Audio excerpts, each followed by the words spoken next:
నాకు వైజాగ్ విశాఖపట్నం నాకు చాలా గుండెల్లో ఉన్నది.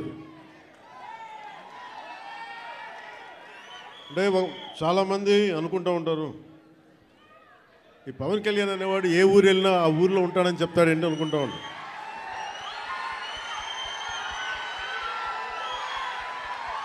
సత్యానంద్ గారు,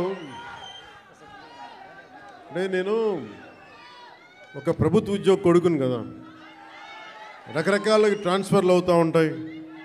ఇందాక సత్యానంద్ గారు చెప్పినట్టుగా నాకు విశాఖపట్నం తోటి నాకు పరిచయం ఏంటి అంటే, నాకు ఈ రోజుకి గుర్తులేదు. 92లో నన్ను పిలిచారండి. 92 సత్యానంద్ గారు. అంటే నేను ఏమవ్వాలి అనుకునే పరిస్థితుల్లో చిరంజీవి గారు నన్ను, వీడు ఇంట్లో ఒకటి పాడైపోతున్నాడు, ఇంట్లోంచి బయటికి వెళ్ళేవాడు కదా. ఒక 16 ఏళ్ళ అమ్మాయిని ఎలా పిలుస్తారు ఇంట్లోంచి బయటికి వెళ్ళకుండా, నన్ను ఇంట్లో పెట్టేసేవాడు. నాకు వెళ్ళాలంటే ఇట్లా ఉండేవాడిని కదా అప్పుడు. అలాంటి నన్ను తీసుకెళ్ళి వీడికి ఏదో ఒకటి ఇంట్లోంచి పడేస్తే తప్ప వీడు ఏదో నేర్చుకోవడం చెప్పి ఆయన పిలిచి నన్ను విశాఖపట్నం పంపించారు. అలాగే విశాఖపట్నంతో నాకు పరిచయం.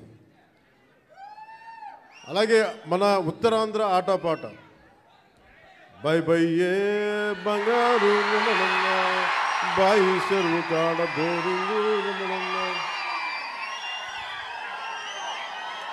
నబో నబో నబరిగజలు ఎత్తుకొలుసులు ముక్కు పొడకలు నడుము సన్న నాగరాలు ఎవరు కానీ బాగోతో అబో అబో అబో అబో బేడ పరక టిక్కెట్. ఇవన్నీ ఎక్కడి నుంచి వచ్చినాయి నాకు అంటే, ఎదుగో ఆయన పుణ్యం. ఉత్తరాంధ్ర ఆట పాట నా గుండెల్లో నా అణువున నింపేశారు. అలాగే అంటే అలాంటి విశాఖపట్నం సినిమాలకే కాదు, ఇదే నోవాటెల్లో ఒక 2 సంవత్సరాల క్రితం నలిపేస్తే, నువ్వు బయటికి రాకూడదు కారులో నుంచి కూడా అని అప్పుడున్న పోలీసు ఉన్నతాధికారులు నలిపేస్తే, నోవాటెల్లో ఉంటే భయభ్రాంతుల్ని చేస్తే, హోటల్ రూములని బూట్లతోటి కొడితే, అరెస్ట్ చేయాలని ప్రయత్నం చేస్తే, విశాఖపట్నం మొత్తం వచ్చి మన నోవాటెల్ ముందుకు వచ్చింది. అంత బలమైన మెమరీ కూడా వచ్చింది, జ్ఞాపకం. అందుకని నాకు విశాఖపట్నం, నేను అందుకని ప్రత్యేకించి విశాఖపట్నంలో ఈ ఫంక్షన్ పెట్టాలని నిర్ణయించుకున్నాను. అలాగే మాట వినాలాగండి. అలాగే మీకు తెలుసు, మనకి వకీల్ సాబ్ కానీ మిగతా ఏ హీరోస్ అయినా ఈరోజు ఉప ముఖ్యమంత్రిగా అంటే కూడా మీతోటి పవన్ కళ్యాణ్ అని మీకు ఇష్టమైన హీరోగానే మాట్లాడతాను ఈరోజు. అంటే అందరి హీరోల సినిమాలకి డబ్బులు 150 రూపాయలు 200 ఇస్తే, పవన్ కళ్యాణ్ స్పెషల్ ఏంటంటే 10 రూపాయలు 15 రూపాయలు టికెట్ గత ప్రభుత్వంలో. అలాంటి పరిస్థితుల్లో కూడా భీమ్లా నాయక్ని ఘన విజయం చేసిన మీ అందరికీ ఈ రోజున సభాముఖంగా మీ అందరికీ ధన్యవాదాలు తెలియజేస్తున్నాను. యావత్తు తెలుగు ప్రజానీకానికి, ఆంధ్ర ప్రజానీకానికి, రాష్ట్రానికి. ఇలాంటి పరిస్థితుల్లో గౌరవ ముఖ్యమంత్రి శ్రీ నారా చంద్రబాబు నాయుడు గారి నాయకత్వంలో కూటమి ప్రభుత్వం ఏర్పాటు చేసిన తర్వాత సినిమాటోగ్రఫీ శాఖ జనసేన తీసుకున్నప్పటికీ కూడా ఇది మన ఇబ్బందిగా, అంటే మనం తీసుకోకూడదు అని చెప్పేసి ప్రత్యేకించి నేను గౌరవ ముఖ్యమంత్రి గారి ఆఫీస్కి పంపించాను. ఈ సినిమా టికెట్ రేట్ అందరికీ ఇచ్చినట్టుగానే ఇస్తే బాగుంటుంది, నిర్మాతలు నాకు చెప్పినప్పుడు నాకు సంబంధం లేదు, ఇది మీరు గౌరవ ముఖ్యమంత్రి శ్రీ చంద్రబాబు నాయుడు గారి టేబుల్ మీద పెట్టండి, ఆయన ఇస్తే తీసుకోండి, ఆయన ఎంత ఎన్ని రూపాయలు ఇస్తే తీసుకోండి. అంతకుమించి అంటే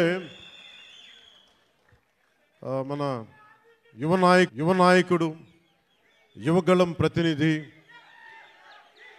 100 కిలోమీటర్లు ప్రయాణించిన నాయకుడు, తెలుగుదేశం యువ సారథి శ్రీ నారా లోకేష్ గారు ట్వీట్ చేసి పవనన్న సినిమాలు బాగుండాలి, ఘన విజయం సాధించాలి అని మనస్ఫూర్తిగా ట్వీట్ చేసినందుకు వారికి నా ప్రత్యేక ధన్యవాదాలు, కృతజ్ఞతలు తెలియజేసుకుంటున్నాను.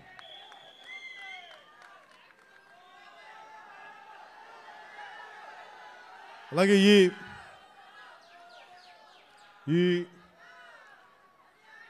ఈ ప్రమోషన్ ముఖ్యంగా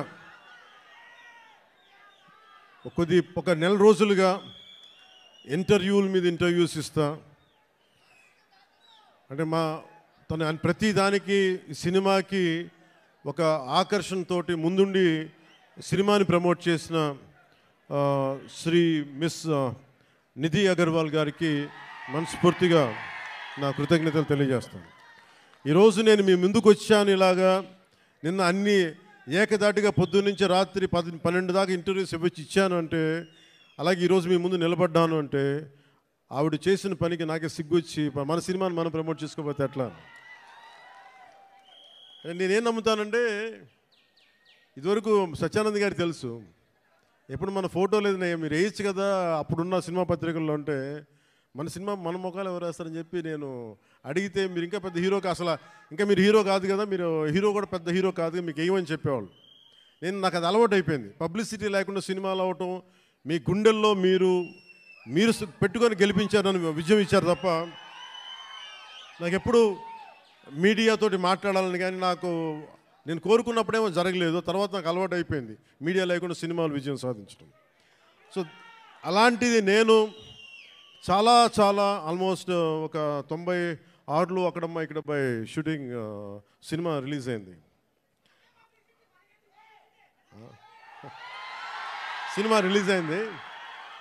ఆ రోజు నుంచి ఈ రోజు దాకా ఎప్పుడు నేను చాలా ఏదో ఒక ఆడియో ఫంక్షన్ చేయటం, ఎందుకంటే నాకు సినిమాని మీరు చూడండి అని చెప్పడం నాకు చాలా సిగ్గుగా ఉంటుంది, ఇబ్బందిగా ఉంటుంది. అలాగే మిమ్మల్ని ఓటు వేయండి అని అడగడానికి ఎంత ఇబ్బంది పడుతాను, అలాగే నా సినిమా చూడడానికి చెప్పడానికి కూడా చాలా ఇబ్బంది. అందుకని నేను అంటే ఎప్పుడు నాకు ఇవ్వడమే తెలుసు కానీ నాకు అడగడం నాకు తెలియదు. ఒక డోలీలకి వెళ్ళే గ్రామాలకి రోడ్లు వాళ్ళు అడగకుండా నేను వేయించగలను. మన ప్రత్యర్థులు మన తిట్టిన పార్టీ సర్పంచులకు కూడా సమానంగా డబ్బులు పంచగలను ప్రతి సర్పంచ్కి. సో నాకు ఇవ్వడమే తెలుసు కానీ అడగడం తెలియదు. కానీ నేను అడగక్కర్లా, మీరు ఇస్తారని నాకు తెలుసు. అలాంటిది cinema I love you to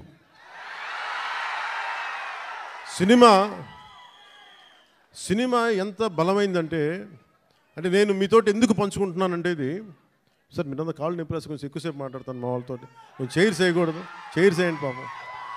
ప్రతిసారి నేను మాట్లాడుతూ ఉంటే నలిగిపోతూ ఉంటే కొంచెం ప్రశాంతంగా కూర్చుంటాను. కొంచెం చైర్స్ ఉన్నాయా, కొంచెం చైర్స్ వేయించండి. నించోవాలా కాదు, నేను కాదు వాళ్ళు. అంటే నాకు విశాఖపట్నం సత్యానంద్ గారు నన్ను ఇక్కడికి తీసుకొచ్చినప్పుడు నాకు యాక్టింగ్ అంటే తెలియదు, యాక్టింగ్ ఓనామాలు తెలియదు. మీరు అలసిపోయిన తర్వాత మాట్లాడతాం, మీరు అరౌండ్ ఎంతసేపు అరుస్తాం. ఈ అరుపులు, ఈ ఉత్సాహం రేపు సినిమాలకు ఉంచుకోండి, మొత్తం అలసిపోతాం.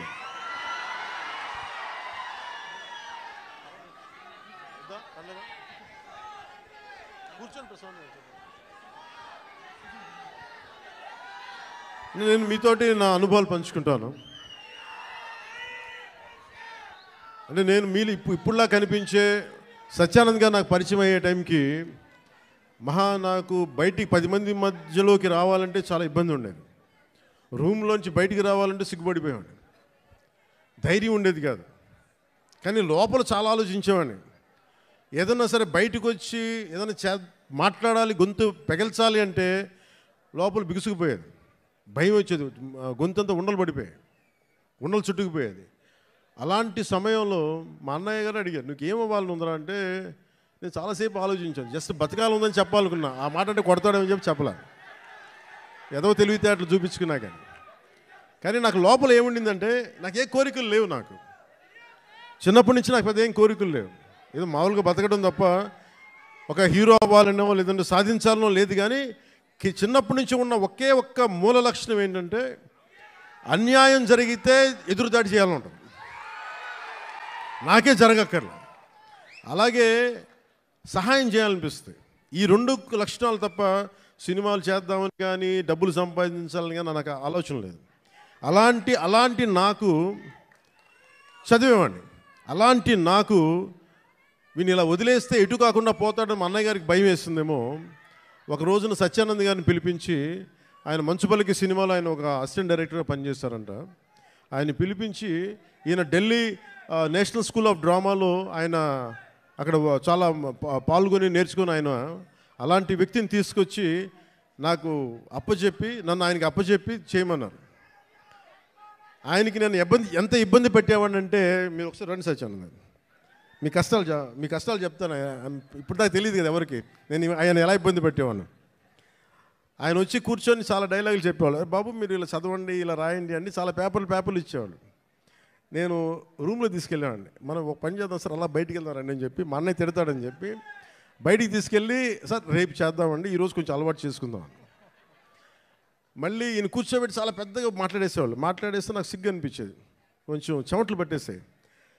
అలాంటి నెమ్మదికి ఈయన మభ్య పెడితే మెడ్రాస్లో, చెన్నైలో పని జరగట్లా. ఒక 1 నెల రోజులు చూశారు. ఈయనకి అర్థమైపోయింది, ఈయన ఇక్కడే ఉంచితే వీడు ఏ పని వీడు చెయ్యకపోగా నన్ను కూడా చెడగొట్టేస్తాను భయం వేసింది అనుకుంటా. ఆయన ఏమనేవాళ్ళు చూస్తూ ఉండేవాళ్ళు. సో నన్ను ఫైనల్గా ఏం చేశారంటే, మా అన్నయ్య చిరంజీవి గారికి ఏం చెప్పారంటే, తమ్ముడిని నేను విశాఖపట్నం తీసుకెళ్తానండి, అక్కడ కొంచెం నాకు టీం అంతా ఉంటుందని. అని తీసుకెళ్ళి నన్ను ఇక్కడ పడేశారు. మధ్యలో పడేస్తే నేను ఈయనంటారు కూర్చోబెట్టి నడిచే డ్యాన్సులు చేసే ఇవంటే నాకు సిగ్గుతో చచ్చిపోయేవాడిని. ఎలారా వీళ్ళందరూ యాక్టర్స్ అవుతారు, ఎలారా వీళ్ళందరూ చేస్తారు అనుకునేవాడిని. మరి మెల్లిగా నా చేత కొంచెం సిగ్గు, చిన్న మ్యూజిక్ ఫస్ట్ నాకు నేర్పించిందల్లా ప్రారంభించింది సరస్వతి నమస్తుభ్యం అనే ఒక ప్రార్థనతోటి నాకు నా నటనా శిక్షణ మొదలైంది. అందుకే సరస్వతి దేవికి అని నాకు ఈ రోజుకి గుర్తు. ఆయన సరస్వతి ప్రార్థన రోజు పొద్దున్నే చేయించి నాకు క్లాసెస్ పెట్టేవాళ్ళు, ప్రారంభించేవాళ్ళు.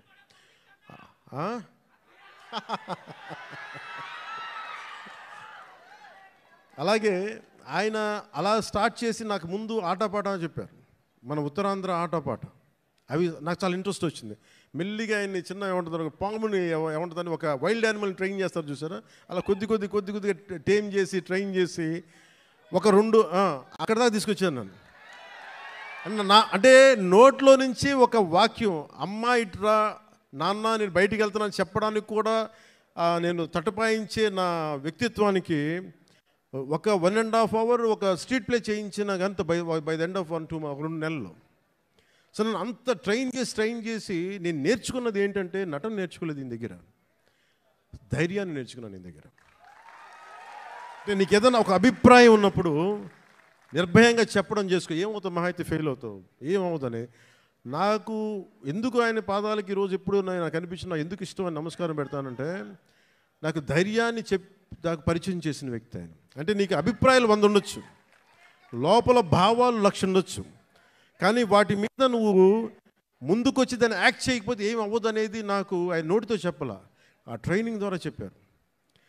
నేను అప్పుడు అనుకున్నాను యాక్టింగ్ అని. నాకు యాక్టింగ్ అని నేను నేర్చుకోలేదు, నాకు జీవిత పాఠాలు నేర్పారు నా గురువు ఆయన. సో చిరంజీవి గారికి నేను ఏం చెప్పానంటే, 1 సంవత్సరం తర్వాత, అన్నయ్య మీరు ఇప్పుడు సినిమా తీయకపోయినా పర్లేదు కానీ నాకు జీవితంలో బతికే శక్తిని ఇచ్చేవి ట్రైనింగ్ వల్ల. నేను ఏ కూలి పని చేసుకునే బతికేస్తాను తప్ప నాకు యాక్టరే అవ్వాలని లేదు. నాకు చాలా సంతోషం. ఆ తర్వాత అక్కడమ్మా ఇక్కడమ్మా నన్ను తీసుకొచ్చారు. అలాగే వైజాగ్లో తీసుకొచ్చారు, వైజాగ్ స్టీల్ ప్లాంట్లో ఇక్కడను చచ్చిపోయేవాడిని సిగ్గుతో. అప్పుడు మళ్ళీ ఒక 6 months మనకి 1 year గ్యాప్ రాగానే మళ్ళీ యాజ్ యూజువల్ మన యూజువల్ సిగ్గు మళ్ళీ ముడుచుకుపోయాను మళ్ళీ. అలాంటిది నన్ను గోకులం సీత చేశాను, తర్వాత సుస్వాగతం చేశాను. నాకు ప్రత్యేకించి విశాఖపట్నానికి ప్రత్యేక అనుభవం ఏంటంటే, నాకు భీమిలీలో మాకు తెలిసిన వాళ్ళకి గెస్ట్ హౌస్ ఉండేది, నన్ను అక్కడ ట్రైనింగ్ చేసేవారు వీళ్ళందరూ.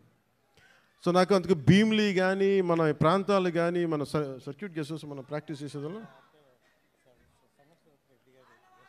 ఒక సంగం శరత్ ఓనర్స్ గెస్ట్ హౌస్ ఒకటి ఉండేది. అక్కడే మ్యాక్సిమం ట్రైనింగ్ క్లాసెస్ అని సాయంత్రాలు పూట, మార్నింగ్ ఏమో భీమిలీ, సాయంత్రాలు సంగం శరత్. ఇప్పుడు ఇవన్నీ చెప్పాను అనుకోండి, ఈ పవన్ కళ్యాణ్ ఏ ఊరు వెళ్ళినా కనిగిరి వెళ్తే కనిగిరిలో పెరిగానంటాడు, వైజాగ్ వస్తే వైజాగ్లో పెరిగానంటాడు. కానీ నేనేం చేస్తాను, అందుకే నా పేరు పవనం. నేను తిరుగుతూ ఉంటాను, వెళ్తూ ఉంటాను. మనం పవనాలు అయితే అవి కూపస్తా మండూకాలు ఇలాగే మాట్లాడతారు. బావిలో కప్పలు గిరిగిసుకొని కూర్చుంటే వాళ్ళకి అర్థం కావు. పవనం తాలూకు శక్తి వాటికి అర్థం కాదు. పవనం సర్వంతర్యామి. సో అలాంటి నన్ను ఈరోజు సినిమా మేకింగ్ మీద కానీ వీటన్నిటి మీద అవగాహన వచ్చింది అంటే నాకు నా గురువు ఇచ్చిన నూరిపోసిన ధైర్యం. ముందుగా నాకు ఈరోజు మీ ముందు నిలబడగలుగుతున్నాను అంటే నాకు మా అన్నయ్య చిరంజీవి గారు నాకు నన్ను ఇచ్చిన ఆయన నన్ను నమ్మారు. మా వదిన నన్ను నమ్మింది. సో వాళ్ళు ఈరోజు నేను మేము ఎందుకు వస్తున్నాను, ముఖ్యంగా వాళ్ళిద్దరికీ నేను మనం గెలిచిన తర్వాత కూడా ఎందుకు నా శిరస్సు తీసి వాళ్ళిద్దరి పాదాలకి పెట్టానంటే మనకి గుండెలకి హత్తుకున్న వాళ్ళకి మన బాగుని కోరుకునే వాళ్ళ పాదాలు కాక ఇంకెవరికి నమస్కరిస్తాం. మనకు కనిపించే దేవుళ్ళు వాళ్ళు, మనకు కనిపించే దేవుళ్ళు మా గురువే మనకి దైవం. సో ఇలాంటి సమయంలో నాకే అనిపించింది, మన ఏదో సినిమా ప్రతి ఒక్క సినిమా కృష్ణవంశీ గారి సినిమాలు చెప్తూ ఉంటారు కదా 30 years ఎక్స్పీరియన్స్ అండి ఇక్కడనే. ఇంకొక సంవత్సరం దాటితే మనం కూడా కొంచెం చెప్పచ్చు 30 years ఎక్స్పీరియన్స్ ఇక్కడ. తమాషాలు కూడా 30 years ఎక్స్పీరియన్స్ రాబోతుంది, వెయిట్ చేయండి. అంటే 96లో రిలీజ్ అయింది. సో దీంతోపాటు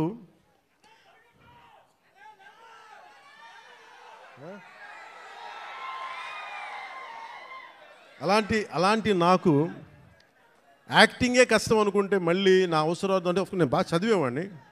అంటే అందరిలాగా కాలేజీకి వెళ్ళలేదు, కానీ చాలా విపరీతమైన పుస్తక పఠనం ఉండేది. దాని ద్వారా నాకు ఏమనిపించిందంటే మేధోశక్తి చాలా అవసరం.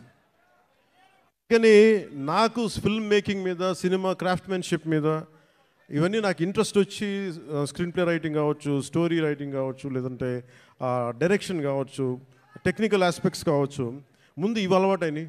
తర్వాత యాక్టింగ్. అందుకని మీరు చూస్తే నా యాక్టింగ్ కూడా చాలా మంచి నటుల్లాగా క్యారెక్టర్ మారిపోను. మ్యాక్సిమం నేనేం కోరుకుంటానంటే నేను రియల్ లైఫ్లో ఏం చేయగలనో దానికి దగ్గరగా ఎత్తుక్కుంటాను. అన్నీ చేయలేకపోవచ్చు కానీ కొంతవరకు మ్యాక్సిమం నేను నిజ జీవితంలో ఏం చేయగలిగానో అవి చేస్తాను.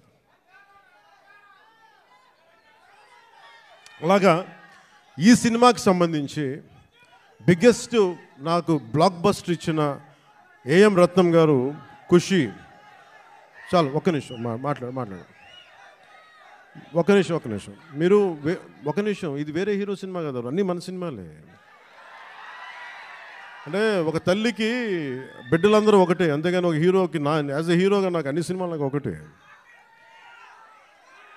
ఇదేంటంటే నాకు ఒక బ్లాక్ బస్టర్ని ఇచ్చిన ఏఎం రత్నం గారికి నా మీద కోరికతోటి, ఆయన ఇష్టంతో, మిమ్మల్ని చూడి ఒక పెద్ద సినిమా తీయాలనే కోరికతోటి డైరెక్టర్ క్రిష్ గారు ఒక 2019 ఇప్పుడు 18 ఒక ఆ సమయంలో నాకు ఒక కథ చెప్పి, అది నేను 2019లో ఓడిపోయిన తర్వాత ఈ సినిమా ఒక్క నిమిషం ఇబ్బంది కొంచెం చాలు ప్లీజ్ సార్, అది వినాలి, మనవాడు చెప్తున్నాడు, అది వినాలండి.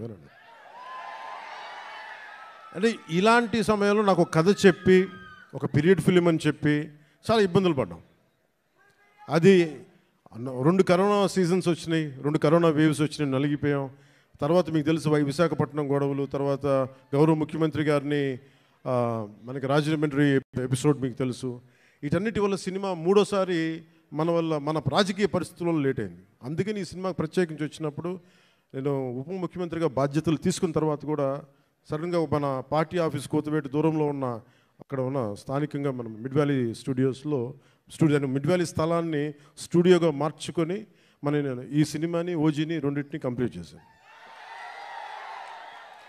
అంటే ఎక్కడా కూడా మనం తీసుకున్న శాఖలకి ఇబ్బంది లేకుండా, అది పంచాయతీరాజ్ శాఖ కావచ్చు, ఫారెస్ట్ డిపార్ట్మెంట్ కావచ్చు, ఎన్వైర్న్మెంట్ కావచ్చు, వీటన్నిటికీ ఇబ్బంది కలగకుండా ఈ సినిమాని ఫినిష్ చేశాం. మధ్యలో ఈ మూల కథని కానీ ఒక బలమైన శాతం, అంటే దాదాపు ఒక 30%, 40%, దాదాపు 30% ఆ సినిమాని క్రిష్ డైరెక్ట్ చేసినట్టున్నారు. ఆయన మొదలుపెట్టిన ఈ కథని చాలా మధ్యలో ఆయన కొన్ని వ్యక్తిగత కారణాలు కావచ్చు, మిగతా ఇతరత్ర కారణాల వల్ల ఆయన ప్రాజెక్ట్ నుంచి పక్కకి వెళ్ళిపోయినప్పటికీ కూడా ఆయన ఎప్పుడు ఈ ప్రాజెక్ట్ ముందుకెళ్ళాలని కోరుకున్న ఒక మంచి దర్శకులు ఆయన. క్రిష్ గారికి మీ అందరూ మనస్ఫూర్తిగా ఈ రోజున మనం ఇక్కడ ఉన్నామంటే దీని మూల కారకుడు ఆయనకి మనస్ఫూర్తిగా మనం ధన్యవాదాలు తెలియజేయాలి. ఈ సినిమాని ఎవరితో ముందుకెళ్ళాలనుకున్నప్పుడు రత్నం గారు మన జ్యోతి గారిని తీసుకొచ్చారు. జ్యోతి కృష్ణ గారు వారి అబ్బాయి రత్నం గారు అబ్బాయి లండన్ ఫిల్మ్ మేకింగ్ నేర్చుకొని వచ్చిన వ్యక్తి, డైరెక్టర్ కూడా ఆయన ఈ సినిమాని ఇంత తక్కువ కాలంలో ఎఫెక్టివ్గా చేయగలిగారంటే ఇది ఆయన సత్తా.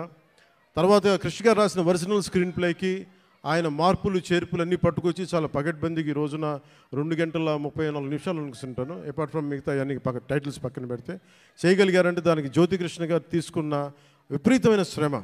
ఆయన మనస్ఫూర్తిగా నా ధన్యవాదాలు తెలుపుకున్నాను. ఎందుకంటే నేను ఎందుకు మేము సినిమాలో ఏం చేసాము అని చెప్పడానికంటే కూడా రేపు పొద్దున మీరు చూసి ఇంకొక ప్రీమియర్ షోస్ కూడా పడిపోతాయి కాబట్టి మీరు చూసి మీరు నాకు తెలియజేయండి.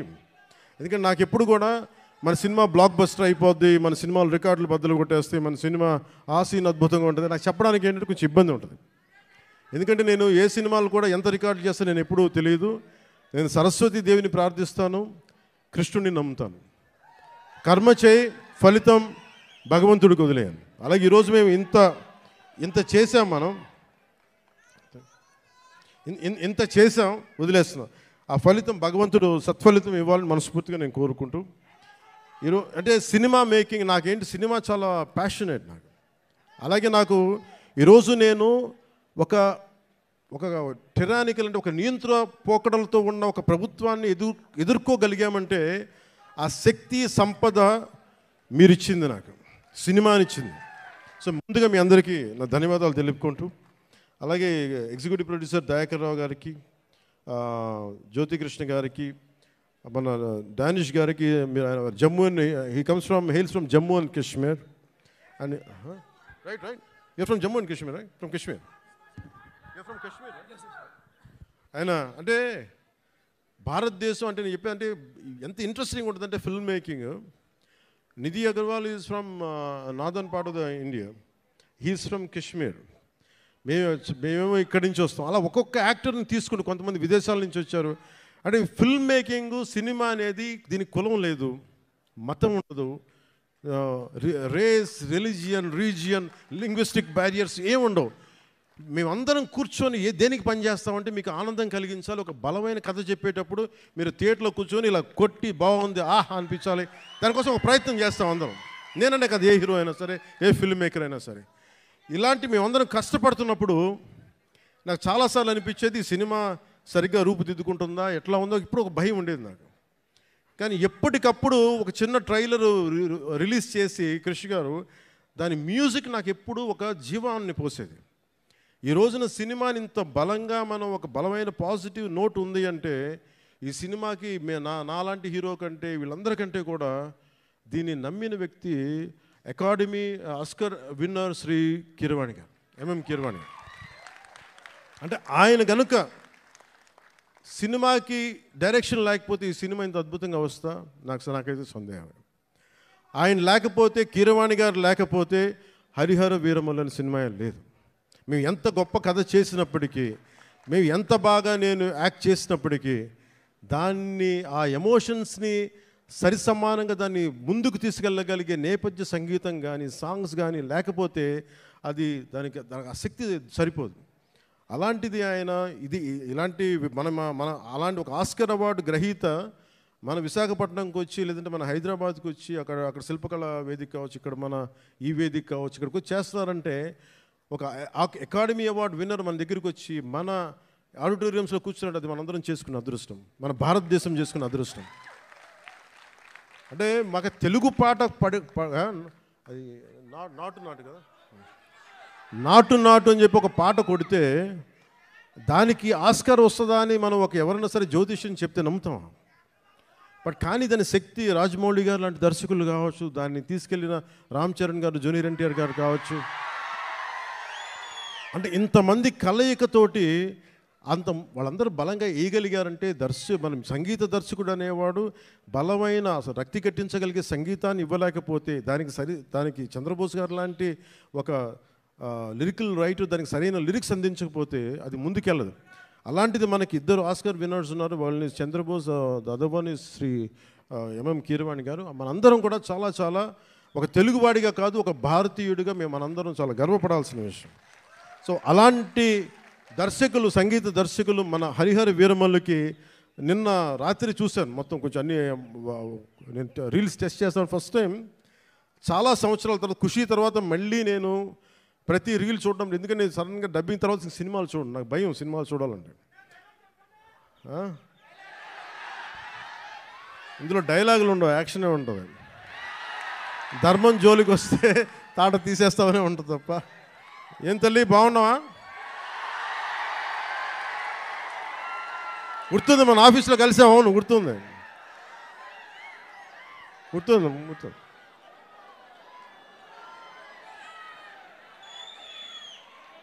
మాట్లాడదాం. ఈతమాను ఇల్లు కాదు, తాటిమాను తావు కాదు,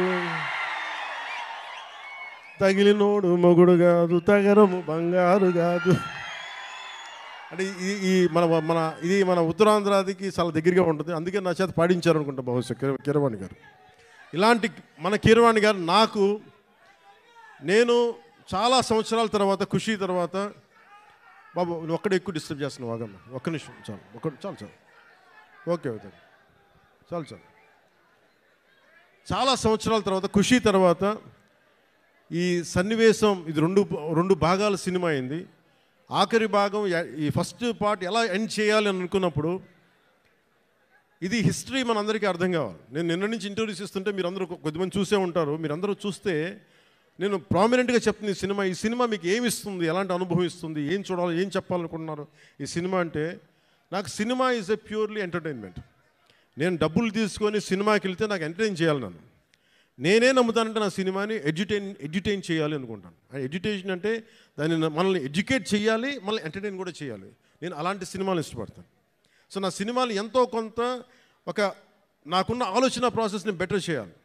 అలాంటి పరిస్థితుల్లో నాకు కృషి గారు చెప్పిన కథ ఏంటంటే, మన కృష్ణానది తీరంలో దొరికిన మనకి వజ్రాల గనులు ఉన్నాయి.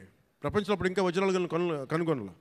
అలాంటి టైంలో మన కృష్ణానది తీరం కొల్లూరులో ఉన్న, మన మంగళగిరి దగ్గరలో ఉన్న ఒక 60-70 కిలోమీటర్ల దూరంలో ఉన్న కొల్లూరులో దొరికిన ఒక వజ్రం కోహినూర్. ఆ కోహినూర్ని గోల్కొండ నవాబ్ కులీ కుతుబ్ షా చేతికి వెళ్తే అది అక్కడి నుంచి మొఘలాయిల చేతికి వెళ్ళి ఆ తర్వాత ఇప్పుడు అది లండన్ మ్యూజియంలో ఉంది. సో నాకు నచ్చిన ఐడియా ఏంటంటే కోహినూర్ని దొంగిలించడం. కోహినూర్ ఎవరి చేతిలో ఉంది? కోహినూర్ పీకాక్ త్రోన్ మీద ఉంటుంది, నెమలి సింహాసనం మీద ఉంటుంది. ఆ నెమలి సింహాసనాన్ని మీద ఎవరు కూర్చొని ఉన్నారు? కంటకుడైన పాలకుడు, ఒక కంటకుడైన పాలకుడు ఔరంగజేబ్ కూర్చొని ఉన్నాడు. అలాంటి ప్రజాకంటకుడు, దుర్మార్గుడు అయిన ఔరంగజేబ్ కూర్చున్న నెమలి సింహాసనం పైన ఉన్న ఆ కోహినూర్ వజ్రాన్ని దొంగిలించాలి, అది తిరిగి వెనక్కి తీసుకురావాలి అని కుతుబ్ షా ఆదేశించినప్పుడు ఈ సినిమా పరిస్థితుల్లో హరిహర వీరమల్లుకి ఒక కల్పిత పాత్రకి ఇక్కడి నుంచి మొదలు పెడతాడు. ఇది ఇక్కడి నుంచి హైదరాబాద్ గోల్కొండకు పోతుంది, చార్మినార్లో కొన్ని సంఘటనలు జరుగుతాయి, అది అక్కడి నుంచి ఢిల్లీ దాకా పోతుంది. ఢిల్లీ ఈ మొదటి భాగం ఎక్కడ ఆగుతుందంటే, ఢిల్లీ కోటకి, ఎర్రకోటకి వెళ్ళబోయే ముందు ఎట్లాగైతేనూ చివరి దాకా వెళ్ళాడు, ఎక్కడ అతను ఔరంగజేబ్ కలుసుకున్నారా లేదా అనేది, ఎలా ఎదుర్కొన్నారు, తర్వాత ఏం జరిగింది అనేది సెకండ్ పార్ట్. సో ఈ సినిమా ఏం చేయగలదు మనం అనుకుంటే, నేను ఎప్పుడు కూడా చాలామంది సనాతన ధర్మం అంటే ఇది నాట్ అగేన్స్ట్ ఎనీ రిలీజన్. సనాతన Dharma is not against Christianity. సనాతన Dharma is not against Islam. Sanatana Dharma is something which unites us all. అందరిని కలుపుకు తీసుకెళ్ళేది. కానీ అలాంటి సనాతన ధర్మం అంటే మీరు చెప్పండి, అలాంటి సనాతన ధర్మాన్ని అంటే ఇమాజిన్ ఔరంగజేబ్ లాంటి పాలకుడు పరిపాలించే సమయంలో మనం ఊహించుకోగలమా? ఒక రోజున ఇదే భారత నాడులో నువ్వు హిందువుగా ఉండాలంటే జిజియా ట్యాక్స్ పే చేయాలి అని. అలాంటి సందర్భాలు ఉన్నాయి మనకి. నేనేమంటే I'm not against any kings, I'm not against Aurangzeb, I'm not against any Mughal ruler. నేనేమంటానంటే తప్పులు జరిగినప్పుడు అన్ని సమానంగా తెలియజేయాలి. మనకి చాళుక్యుల గురించి తెలుసా, మనకి పాండ్య రాజుల గురించి తెలుసా, విజయనగర రాయలు మన రాజ్యం గురించి తెలుసా, మనకి మన హిస్టరీ బుక్స్లో more about Mughals and less about other Kings. So ఈ సినిమా ఏం ఎక్స్పోజ్ చేస్తుంది అంటే, ఈ సినిమా ఈ ప్రాసెస్లో కోహినూర్ని తెచ్చే ప్రాసెస్లో హీరోకి జరిగే కొన్ని సంఘటనలు ఏం జరుగుతాయి అంటే, జిజియా ట్యాక్స్ పే చేయడం. నువ్వు హిందూగా వెళ్ళాలి అంటే నువ్వు పన్ను కట్టాలి. సో పన్ను ఆ కట్టే సమయంలో that is the action episode ఉంటుంది. అంటే ఒక రిలక్టెంట్ వారియర్, యుద్ధంలో పాల్గొనాలని లేదు, వాడికి ఎదుర్కోవాలని లేదు, తన బతుకు తను బతకాలనుకునేవాడు. అలాంటి వ్యక్తికి ఎలాంటి పరిస్థితులు వచ్చినాయి, ఎలా తిరగబడ్డాడు, ఆ కోహినూర్ వజ్రం వెళ్ళే ప్రాసెస్లో ఏమేమి జరిగినాయి, అది బేసిక్గా ఈ ఫస్ట్ పార్ట్ కథాంశం. సో మేము కోరుకున్నది ఏంటంటే, ప్రత్యేకించి నేను ఎందుకు డిజైన్ చేసిన యాక్షన్ సీక్వెన్స్ అంటే, నాకు పోరాటాలు చేసేటప్పుడు ఒక్కడిని కొడితే 10 మంది చెల్లా చెదురు పడిపోవడం నాకు నా రేషనల్ మైండ్కి, నా లాజికల్ మైండ్కి ఇబ్బందిగా ఉంటుంది. ఇంకా నేను మార్షల్ ఆర్ట్స్ చదివాను, దాన్ని ఫిలాసఫీ చదివాను, నేర్చుకున్నాను, ప్రాక్టీస్ చేస్తాను. ఈ మధ్యన పాలిటిక్స్కి వచ్చి వదిలేశాను, కానీ లేదంటే నేను రెగ్యులర్లీ నేను ఎస్క్రీమ్ అంటే మార్షల్ ఆర్ట్స్ని ప్రాక్టీస్ చేస్తూ ఉంటాను. ఎందుకంటే నేను strong mind, strong body with strong mind is essential for every human. ఇది నేను నమ్ముతాను. అంటే ఒక బలమైన శరీరం ఉండాలి, ఒక బలమైన మనసుతో పాటు బలమైన శరీరం కూడా ఉండాలి. ఇది నేను నమ్మేవాడిని మనస్ఫూర్తిగా. అందుకే నేను మార్షల్ ఆర్ట్స్ని చాలా బలంగా నమ్ముతాను. సో అందుకని నాకున్న సెన్స్ నాకేమనిపించింది, ఇలా చేద్దాం అంటే ఫైనల్గా ఆ ఎంటైర్ ఎపిసోడు ఎలా చేస్తే బాగుంటుంది. నా కళ్ళ ముందు నేను హిందూగా జిజియా ట్యాక్స్ పే చేయాలి అంటే ఏమేమి జరుగుతాయి సంఘటనలు అని చెప్పి నేను ఆ సమయానికి ఆ టైమ్స్కి వెళ్ళి ఏమేమి జరిగితే ఎలా జరుగుద్ది ఈ ఊహించుకునే ప్రాసెస్. అందుకే నా లాస్ట్ 18-20 minutes నేను కన్సీవ్ చేయాల్సి వచ్చింది. అది అవసరార్థం, అది నాకు ప్రూవ్ చేసుకోవాలని కాదు, కానీ ఇలా చేస్తే బాగుంటుంది, అలా చేస్తే బాగుంటుంది అని చెప్పి మొత్తం ఆ సీన్ కన్సీవ్ చేసి తిరిగి ఎగ్జిక్యూట్ చేసే టైంలో నేను నేర్చుకున్నాను కాబట్టి మార్షల్ ఆర్ట్స్. వీటిని అంటే నేను చెప్పేది ఇది ఎక్స్ట్రాడినరీ మార్షల్ ఆర్ట్స్ అని కాదు, కానీ చాలా రియలిస్టిక్గా ఎంత చేయగలమో అంత ప్రయత్నం చేశాం. దానికి కీరవాణి గారు అందించిన మ్యూజిక్ నాకు నిజంగా నిన్న రోమాలు నిక్కుపొడుచు అంత అద్భుతంగా అందించారు. సో ఈ సినిమా మీకు ఇంకో 9:30కి మీకు ప్రీమియర్ షోస్ పడబోతున్నాయి యూఎస్లోను, ఇక్కడ మీకు. అందుకే మీ సమయాన్ని ఎక్కువ వేస్ట్ చేయను.